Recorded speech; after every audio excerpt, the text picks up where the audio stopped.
برکت نام سے جو بڑا مہربان اور نہایت رحم فرمانے والا ہے۔ کل بھی ہم نے ذکر کیا تھا حضرت ذوالنون مصری کا۔ آج کی ویڈیو میں بھی ہم انہی کی زندگی کے اہم حالات اور واقعات شیئر کریں گے۔ گزارش ہے کہ ویڈیو کو انتہائی توجہ اور دھیان سے آخر تک لازمی سنیں تاکہ ان اللہ والوں کی باتوں کی تاثیر آپ کی روح میں اتر سکے۔ حضرت ذوالنون مصری مسلسل 10 سال تک آپ کو لذیذ کھانوں کی خواہش رہی لیکن کھایا نہیں۔ ایک مرتبہ عید کی شب میں نفس نے تقاضا کیا کہ آج کوئی لذیذ غذا ملنی چاہیے، تو آپ نے فرمایا کہ اگر 2 رکعت میں مکمل قرآن مجید ختم کر لیں تو میں تیری خواہش پوری کر دوں گا۔ نفس نے آپ کی یہ خواہش منظور کر لی اور ختم قرآن کے بعد جب آپ لذیذ غذائیں لے کر آئے تو پہلا ہی لقمہ اٹھا کر ہاتھ کھینچ لیا اور نماز کے لیے کھڑے ہو گئے۔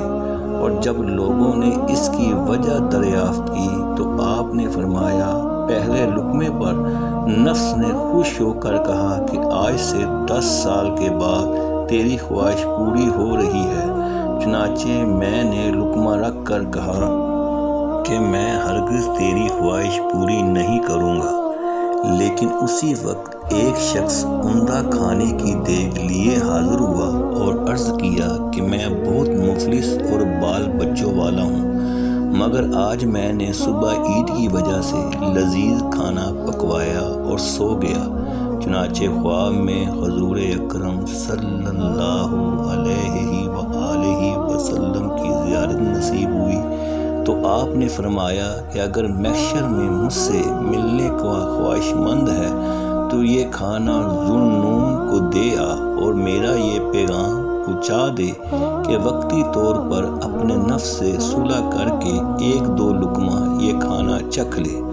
حضور اکرم صلی اللہ علیہ وسلم کا یہ پیغام سن کر کہا کہ فرما بردار کو اس میں کیا درے ہو سکتا ہے۔ یہ کہہ کر آپ نے تھوڑا سا کھانا چکھ لیا۔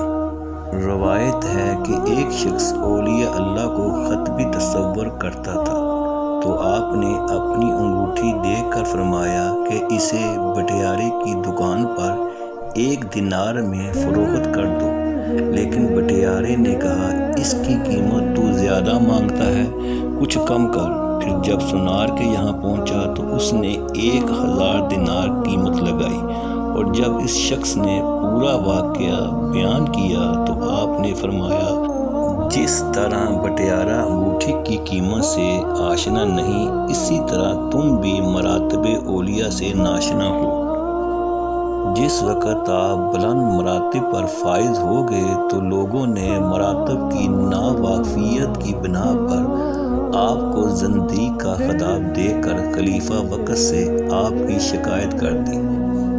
چنانچہ آپ کو بیریاں پہنا کر لے جا رہے تھے تو ایک ضعیفہ نے کہا کہ خوف زدہ نہ ہونا، کیونکہ وہ بھی تمہاری طرح خدا کا ایک بندہ ہے۔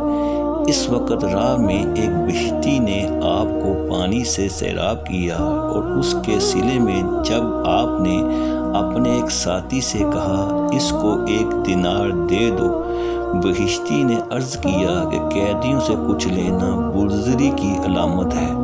اس کے بعد آپ کو دربار خلافت سے 40 یوم کی قید ہو گئی، اور اس عرصہ میں آپ کی ہمشیرہ روٹی کی 1 ٹکیا روزانہ آپ کے پاس لے کر جاتی، لیکن رہائی کے بعد یوم کے حساب سے 40 روٹیاں آپ کے پاس محفوظ تھیں۔ اور جب آپ کی ہمشیرہ نے کہا یہ تو جائز کمائی کی تھی، پھر آپ نے کیوں نہیں کھائی؟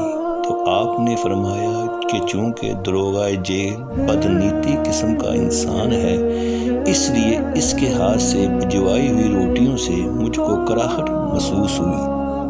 پھر جب اب روانہ ہونے لگے تو گر پڑے اور سر پر شدید ضرب آئی، لیکن یہ عجیب بات ہے کہ خون کی 1 بوند بھی آپ کے لباس پر نہ پڑی، اور جو خون زمین پر گرا تھا وہ بھی غائب ہو گیا، اور جب خلیفہ کے روبرو پیش ہوئے تو اس کے سوالوں کے دندانے شکن جواب دے کر اہل دربار کو حیرت میں ڈال دیا۔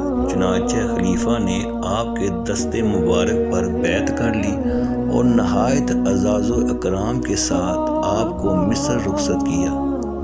آپ نے فرمایا، خدا سے خائف رہنے والے کے قلب میں خدا کی محبت اس طرح جاگزی ہو جاتی ہے کہ اس کو عقل کامل عطا کر دی جاتی ہے۔ آج میں اس سلسلے کا یہیں پر اختتام کرتا ہوں۔ کل انشاءاللہ تعالی پھر حضرت ذوالنون مصری کی شخصیت کے بارے میں یہیں سے بات شروع کریں گے۔ میری دعا ہے کہ اللہ تعالیٰ میری اور میرے سننے والوں کی ان نیک بندوں کے صدقے بخشش فرما دے، آمین ثم آمین۔ آخر میں میرے سننے والوں سے گزارش ہے کہ درود پاک پڑھ لیں، صلی اللہ علیہ وآلہ وسلم۔ شکریہ۔